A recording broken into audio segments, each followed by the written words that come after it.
I think the Prime Minister has made a terrible, terrible error in misjudging the Australian people and now misleading the Australian people.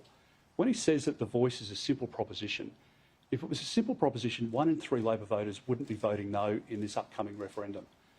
It's not just coalition members and now Green supporters as well who are saying they're not going to vote for the voice. It's clear now that the vote is in freefall. And it's in freefall because of the Prime Minister's lack of leadership, not just in relation to the voice, but we're seeing it in relation to other matters now, including today. So I think there's a lot of explaining to do. The Prime Minister's been warned about dividing our country, but he's continued down this path. You can't go into a situation asking the Australian people to vote for something that they just don't understand.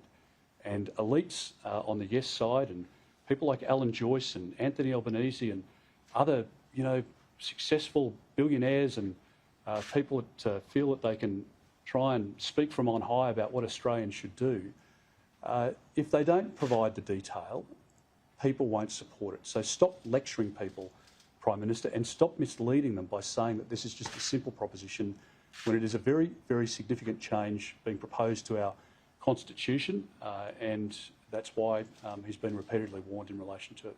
All right? Do you advise no supporters to go to rallies on the weekend or being organised by a pro-Putin anti-vaccine? No, I don't. No, I mean that's madness, and I've condemned that.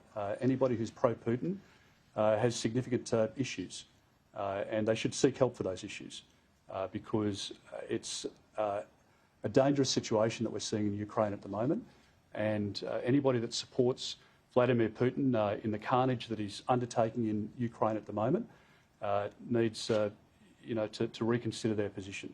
But I would encourage people to go to peaceful, lawful rallies conducted by no campaigners and listen to the very serious concerns and hesitations that those people have.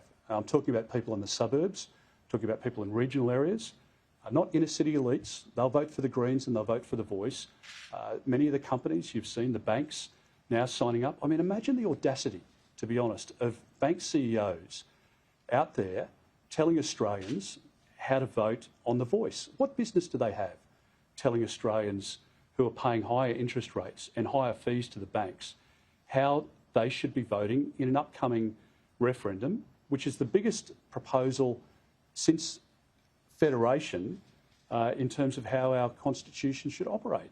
I think the arrogance and, frankly, the contempt that these people have for the Australian public, this view that you hear from elites, including the Prime Minister and Alan Joyce, where they say, look, if you just read slowly, and maybe if you read the document twice, you'll be as smart as us and you'll understand it and you'll vote yes.